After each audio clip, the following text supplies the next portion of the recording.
بسم اللہ الرحمن الرحیم فبأي آلاء ربكما تكذبان وتعز من تشاء وتذل من تشاء۔ پیارے ناظرین السلام علیکم، میں ہوں اے ایس خان، آپ دیکھ رہے ہیں فوڈ نیوز ایچ ڈی۔ آج کا پروگرام ہم نے ایک ایسے موضوع کا چناؤ کیا ہے جو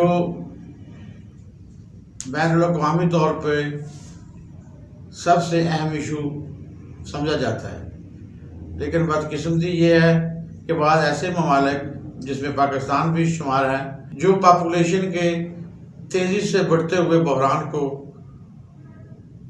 آسان لے رہے ہیں، اس کو ایک بحرانی کیفیت میں محسوس نہیں کر رہے۔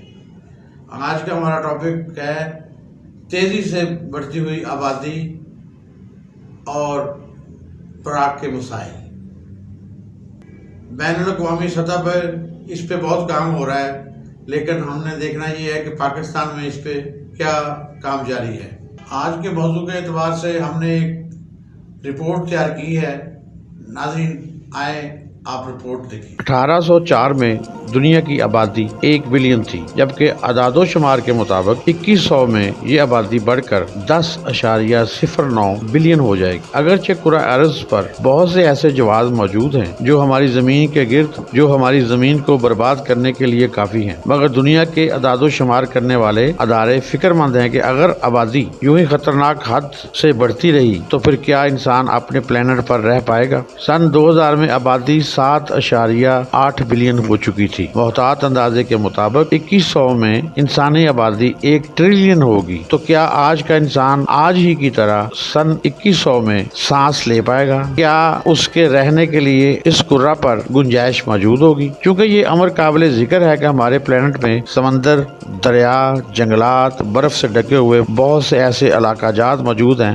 جہاں انسانی زندگی کا رہنا ممکن ہی نہیں۔ اسی لیے آبادی کے تیزی سے بڑھتے ہوئے خطرناک اعداد و شمار کو دیکھ کر آبادی کو کنٹرول کرنے والے ادارے انسانی آبادی کو کنٹرول میں رکھنے کے لیے عملاً کوششوں میں جہاں مصروف ہیں، وہاں یہ ادارے اپنے آپ کو بے بس بھی تصور کر رہے ہیں، چونکہ 300 سے زائد ممالک میں چند ایک ممالک کے علاوہ آبادی کے طوفان کو روکنے کے لیے کوششیں کر رہے ہیں۔ پاکستان کی آبادی تقریباً 22 کروڑ نفوس ہے۔ 22 کروڑ افراد کے خوراک کے مسئلہ کو حل کرنے کے لیے ابھی صورتحال کچھ یوں ہے کہ پاکستان زرعی ملک ہونے کے باوجود بہت سے اجناس درآمد کر رہا ہے۔ بڑھتی ہوئی آبادی کی شرح کو دیکھتے ہوئے یہ قیاس کرنا مشکل نہیں کہ اگر آبادی کے بڑھتے ہوئے ریلے کو کنٹرول کرنے کی کوشش نہ کی گئی تو پھر سن 2100 تک نہ تو رہنے کے لیے اور نہ ہی کھانے کے لیے ضروریات پوری ہو سکیں گی۔ لہٰذا آج ہی سے اگر حکومت اس کی پیش بندی کے لیے ضروری اقدامات اٹھاتی ہے تو ممکن ہے کہ ہم آنے والی غذائی قلت اور رہائش کے مسئلے کو تلاش کر لیں، وگرنہ حالات کسی کے بھی دائرہ اختیار میں نہ رہیں گے۔ موجودہ حکومت اگرچہ کاشتکاروں اور کاشتکاری پر توجہ دے رہی ہے، لیکن جب تک جدید ٹیکنالوجی اور ہائیبرڈ فارمنگ کو نہ اپنایا گیا تو حکومتی کوششیں بھی آنے والے ممکنہ بحران کو روکنے کے لیے ریت کی دیوار ثابت ہوں گی۔ حکومت کو چاہیے کہ وہ محکمہ زراعت اور محکمہ زراعت کے شعبہ شماریات کو ممکنہ سہولتیں فراہم کر کے ان کا باہمی اشتراک ایسے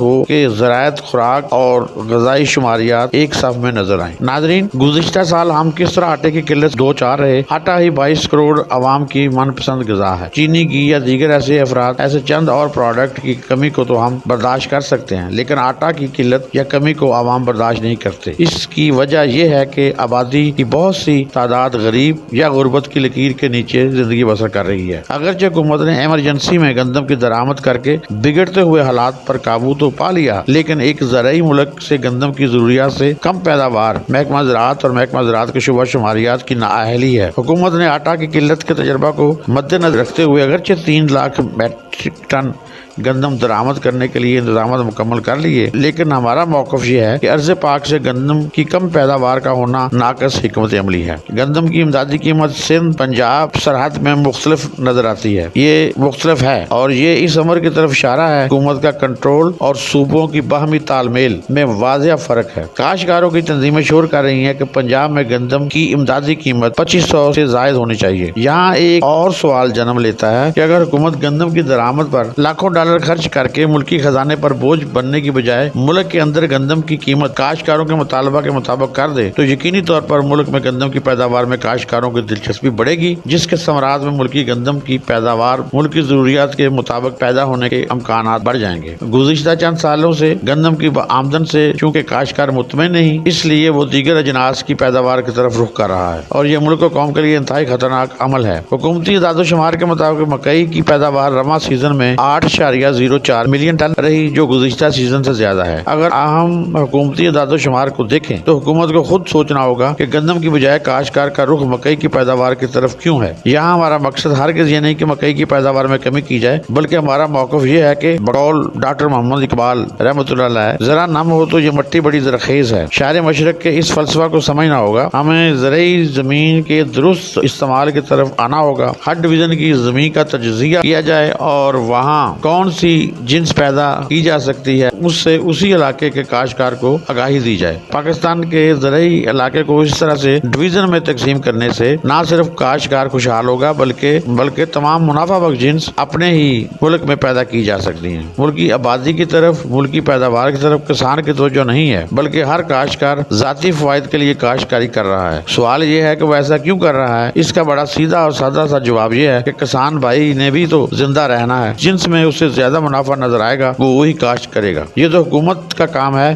کہ کاشتکار کی خوشحالی اور کامیابی کے لیے راست اقدامات اٹھائے۔ محکمہ زراعت کا شعبہ شماریات سب سے بددیانت ادارہ ثابت ہوا ہے۔ وہ گھر بیٹھے اعداد و شمار کرتے ہیں ان کی بلا سے کہ کوئی گندم پیدا کرے یا گنا یا کوئی اور جنس، لیکن اب وقت آ چکا ہے کہ ہر ادارے اور ہر فرد کو ذاتی مفاد سے بالا تر ہو کر ملکی ترقی میں اپنا کردار دیانتداری سے ادا کرنا ہوگا، وگرنہ آنے والے حالات کسی کے لیے بھی قابل برداشت نہ ہوں گے۔ ناظرین، اب تک کے لیے اتنا ہی۔ نیکسٹ جلد نئے پروگرام کے ساتھ آپ سے ملاقات ہوگی۔ اے ایس خان کو اجازت دیجیے۔ پاکستان زندہ باد۔